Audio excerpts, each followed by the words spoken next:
Thank everyone for coming this afternoon for this press conference. We will get started momentarily. Just a few reminders. At the conclusion of the press conference, if you do have a question, you can line up here. Please state your name and the company you work for. We are allowing just 2 questions because there are a lot of people who have some questions to get in. And if we are ready, we will get started. Go ahead, Chief. All right, good morning, everyone. Before I get into my brief comments, I would like everyone here to just introduce themselves. And we'll start left to right here. Hi, my name is Sean Gibson. I'm the Acting Special Agent in charge for HSI. Jim Deere, Special Agent in charge for ATF Michigan. Ruben Coleman, Acting Special Agent in charge, FBI Detroit. Good morning, Charles Sims, Fire Commissioner, City of Detroit. Good morning, everyone. Colonel James Grady, Director of the Michigan State Police. Good morning, everyone. Raphael Washington, Wayne County Sheriff, representing the Wayne County Sheriff's Office. Mike Bouchard, Oakland County Sheriff. Morning, Jason Miller, Chief of the Police Service, South Florida, Canada. Good morning, Commander Jason Caverill, Oakland County Sheriff's Office. Good morning, Elvin Barron, Chief of Police, City of Southfield. Good morning, Commander Matthew Fulgenzi, Detroit Police. Good morning, Charles Fitzgerald, Assistant Chief of Police in Detroit. Issa Shaheen, Dearborn Police Department, Police Chief.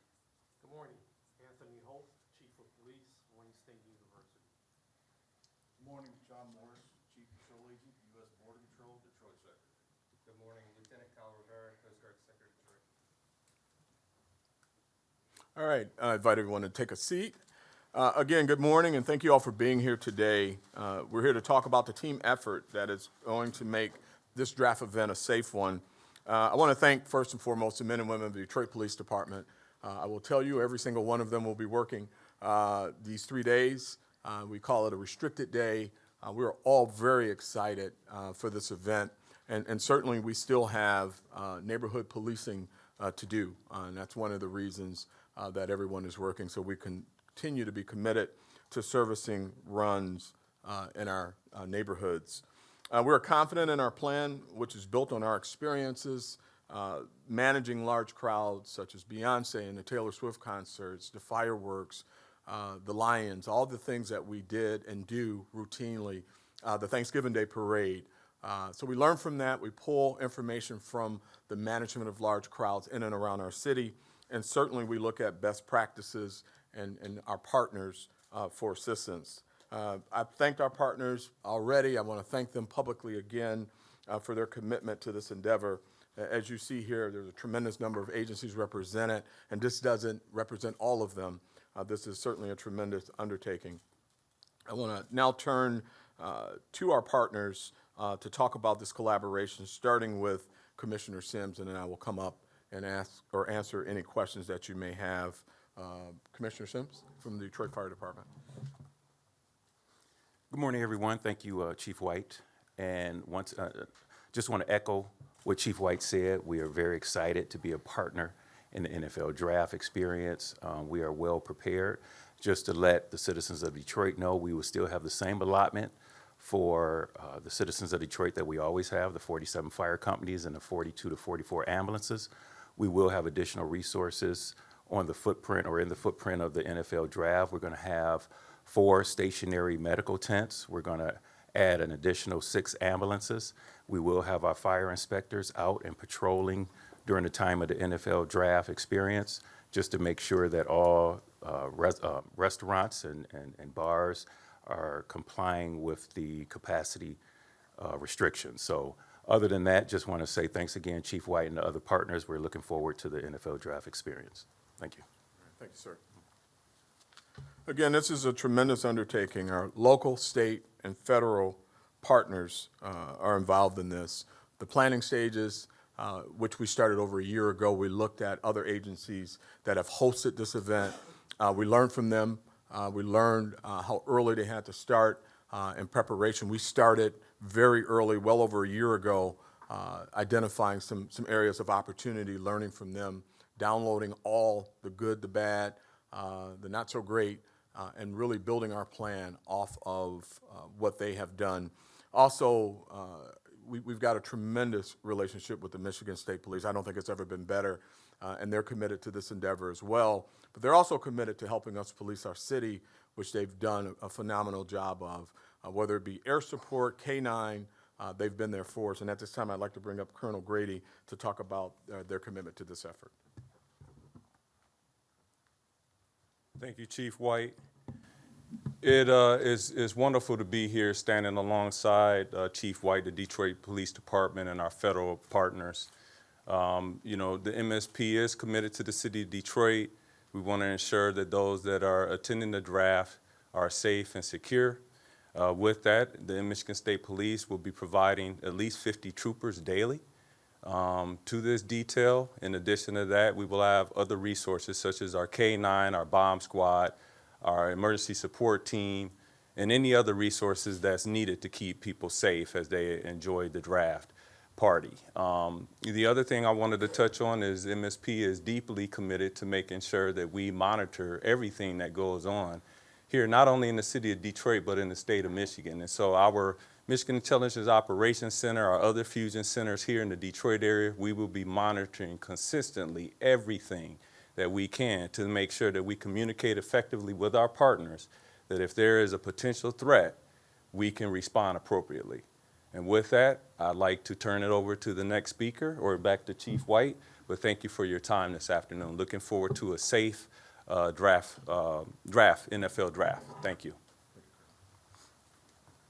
Thank you, Colonel. You know, partnerships have no borders, and we have prided ourselves as we've worked through our crime strategy outside of the draft and our collaboration and our partnership. So none of these folks are strangers to the Detroit Police Department. As I bring up Sheriff Washington has been a phenomenal partner. We partner on the drag racing and the drifting, which is a big issue for us. We are going to continue to do that this summer. But there are a number of other opportunities that we take to partner. So I want to thank you as you come forward to say a few words about this endeavor. Thank you, Chief. One band, one sound. One band, one sound. We will be working together in this effort to make sure that the 300,000 plus people who will come to this area to enjoy the NFL draft, that they are safe and protected, and that we serve them in the proper way that we know how. As the Colonel has already said, and the Chief, the resources that the Wayne County Sheriff's Office will be providing is a lot, it's plentiful. We will be in uniform, out about in the area, making sure that the people see us, that they feel protected. And where they don't see us, they should know that we're still there, if you know what I'm saying. So we will be out there in numbers. We have about 70 or so deputies that will be around the footprint of the NFL draft, and we're confident that those that are coming to have a good time, they will, and they will be feel protected. So the contingency that we have and the agencies that are here to assist, we're going to be working as one, and I'm sure that we're going to get the job done. So come out and feel protected and have a good time, because we will be here to serve. Thank you so much. Thank you, Sheriff Washington. After each event that we've strategized with, whether it be our tabletop exercises, I've received a number of texts. One of those texts is from Sheriff Bouchard of Oakland County, who has said to me, whatever you need, we're there. We're committed to bringing resources. Lean on us. We're here to support this event. So as Sheriff Michael Bouchard comes forward, I just want to say thank you for your support.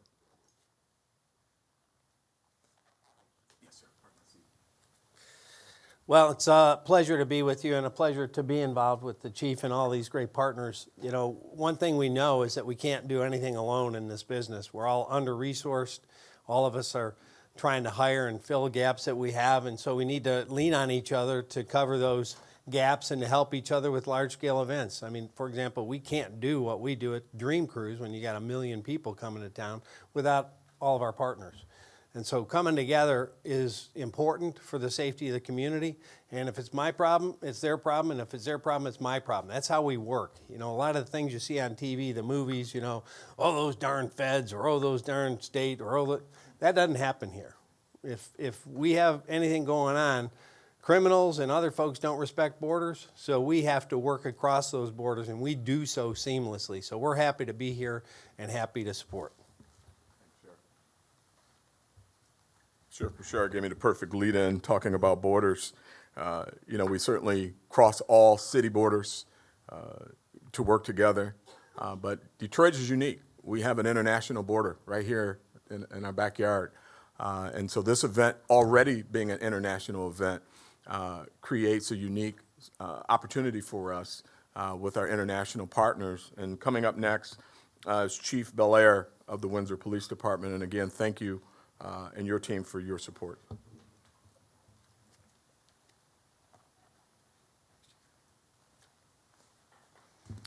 Hello, everyone. My name is Jason Blair. I'm the Chief of Police at the Windsor Police Service across the border. I'm pleased to be here, honored to be here, in fact, alongside our esteemed colleagues of law enforcement and public support agencies across the region. I especially want to thank Chief White for the invitation today. Truly grateful for his partnership that precedes this particular event, I assure you. As you mentioned, the relationship between Windsor and Detroit is unique. It's historic and it's tremendously valued. And many of us live and work and play in the region and cross the borders quite freely. And because of that, we have a long-standing relationship and partnership, and we collaborate regularly for different events. And there's no Canadian community that I'm aware of that has a stronger connection to the United States than the city of Windsor. And we're very proud of that. We're aware that Detroit regularly stages world-class events, and we are confident that Chief White, his leadership team, and the federal, state, and local agencies that are here are going to ensure that's a safe event, staged safely for everybody. For our part in Windsor, people should know that they're free to travel to our city to enjoy the great amenities that Windsor has during this event as part of this regional collaboration. And we are certainly happy to be invited and happy to be integrated into the security strategies for the event. And we're looking forward to watching the event, and personally, I'm looking forward to some good draft picks. So, thank you. Thank you. This time, we're going to shift to our federal partnerships. Acting Special Agent in Charge, Ruben Coleman, will be coming up to say a few words. And again, as we fight crime throughout our city, and we've enjoyed some of the success that we've had most recently, and I will always say we are not done fighting crime in the city of Detroit. Our numbers are promising, but we're not going to lose our balance, patting ourselves on the back. We still have a lot of work to do, a lot of crime to fight, but we could not be where we are without these state, local, and federal partnerships as it relates to day-to-day crime fighting. FBI has been an amazing partner, whether it be with their crime lab, information that they brought to us to help us solve crime in our city. And at this time, as he comes up, I just want to say publicly thank you for your support.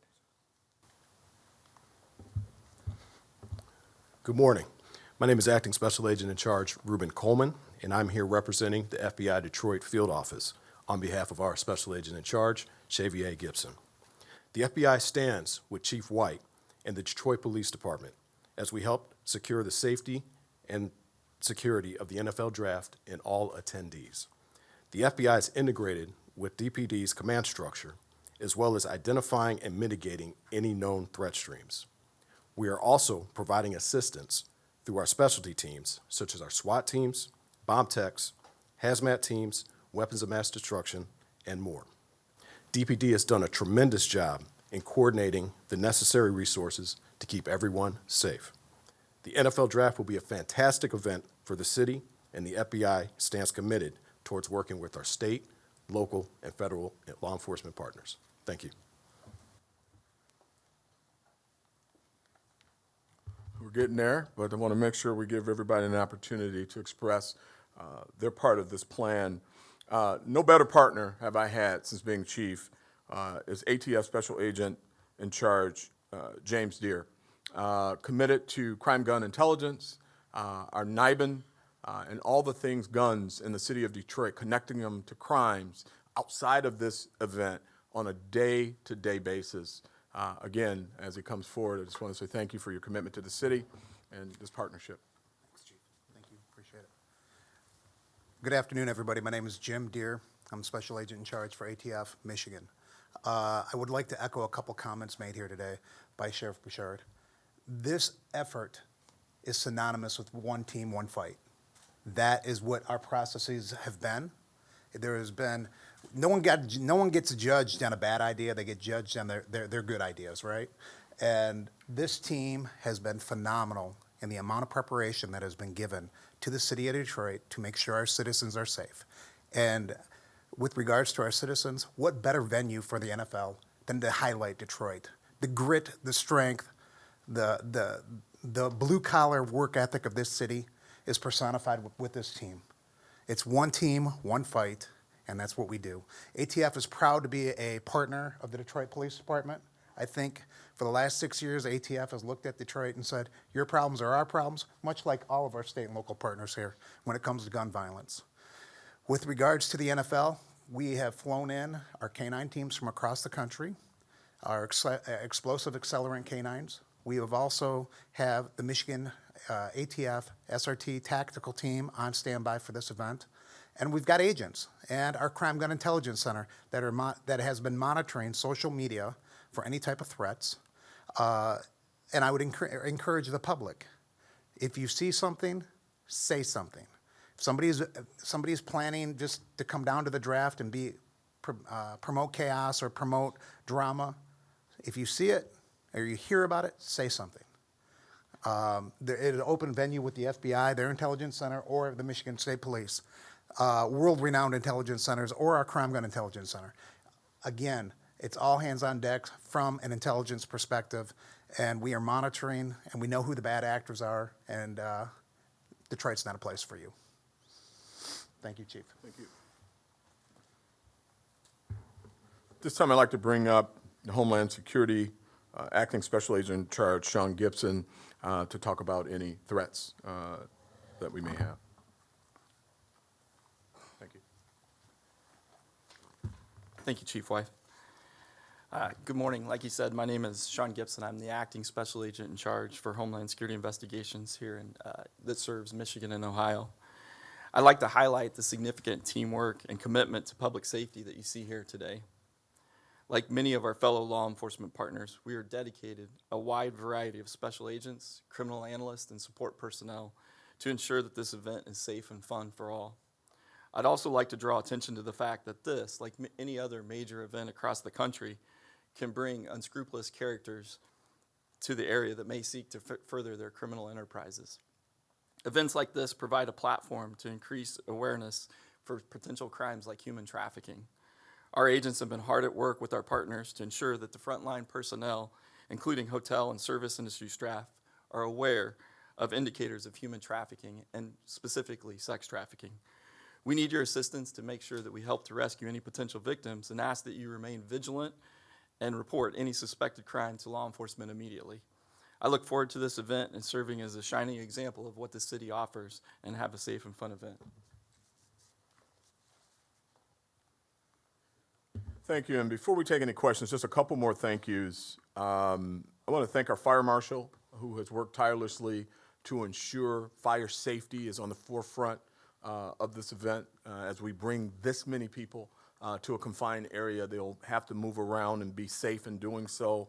I don't think he's present now, but his work has been tireless, and he's part of our planning stage. I want to thank my right hand on this project, who I could not do it without, and that's Assistant Chief Charles Fitzgerald, who has worked tirelessly putting together our deployment strategy, identifying where we're going to have officers visible and where we're going to have officers not so visible, which is very important to this program. This is a gun-free, weapons-free event. CPL or otherwise, you are not to bring a weapon into this event. This is the entire footprint. The outside of the footprint will be monitored for weapons. And that strategy, again, I've been assisted with Assistant Chief Fitzgerald, our Crime Intelligence Center, and we will be looking for anyone who's in violation of that. And then finally, Commander Fajenzi, who has served as the champion of this project, who has had many sleepless nights, because I know I call him around midnight, 11 o'clock, 10 o'clock, and whenever I feel like it, to talk about where we are with the strategy. And he's nice enough to answer phone most of the time and give me the answers that I'm looking for. So we are committed. We are excited for our city. We are on an international stage. And I'm excited for the city of Detroit to show the world that we are prepared, both with law enforcement and community, to have a safe and welcoming event. And with that, we'll take any questions. Hi, I had I'm sorry, George Hunter, Detroit News. I had two questions. The first one is, in terms of sheer numbers, this event's going to be significantly fewer people, 300,000, than the million or so we get for the fireworks. So I wonder if you could articulate why the fact that this is an internationally, everyone's going to be watching, and that raises the terror level or the concerns about that. I mean, or why, just open-ended question, why so much more resources for fewer people? Well, first and foremost, safety. But the unique thing about this event, I mean, we've hosted large events, and they have a start and stop point that's usually a few hours. When we look at the fireworks, and the fireworks that comes in around 500,000 to 700,000 the last few years with personnel, and they're all there for a 1 hour event, or well, 35-minute event where most of everyone's looking up at the sky, and at the end of that 35-minute display, people leave. This is a 3-day event, and this is an event, you know, we know that the Thursday night part of it is the big event, but it's also parts of it that bring in more people for the NFL experience. And there will be people that come in that just want to walk around and be part of it and not necessarily even see the draft. You also have to look at where we're located. You know, when we looked at Las Vegas and we looked at Kansas City, and the other venue escapes me at this point. But the unique thing about Detroit is we've got Chicago next door. We've got, you know, we're not, 8 hours from Washington. You got Green Bay. These are big football towns, and we anticipate seeing those numbers flood the city of Detroit for all 3 days and participate in the event. So it's a unique event because of the volume, but it's more unique because it's a 3-day event. I hope that answers your question. It did a little bit, but I'm just wondering, is this just the actual prominence of the event, is that up the concerns about security, that if someone does want to make a splash, they will want to do so while everybody's looking, that kind of thing? Is that? I mean, that's certainly something that we talk about. I mean, Homeland Security just talked about that. I mean, certainly those who are looking to move their nefarious acts forward and make a name for themselves, we're acutely aware of that, and we'll be monitoring for that type of behavior and those types of threats. But also, again, the sheer volume and the number of days. I mean, you're talking 3 days where people will be coming in. And understand this, there are people who are specifically coming in at a particular time to see their draft pick, right? So you'll have a flood of people on day one, but then you'll have some day two folks that'll be coming in. So it'll be a very fluid process. The numbers will change day to day, and it creates a unique opportunity to police. Second question on, sorry, that was a follow-up to this first. Was there any other time when the Ilitch folks and Rock folks allowed you access to, I know they did during the Democrat debates, is that, that's not unusual, is it, for them to allow you access to their cameras? You know, this is about safety, and we have a number of situations, whether it be through search warrant or in the furtherance of an investigation where we have accessed those cameras. But in real time as well. In real time? Yeah, where they've allowed I don't that. know specifically how many times we have accessed their cameras, but I know this isn't the first event. Thanks, Chief. All right, thank you.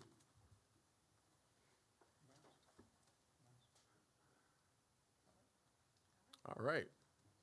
Thank you, everyone.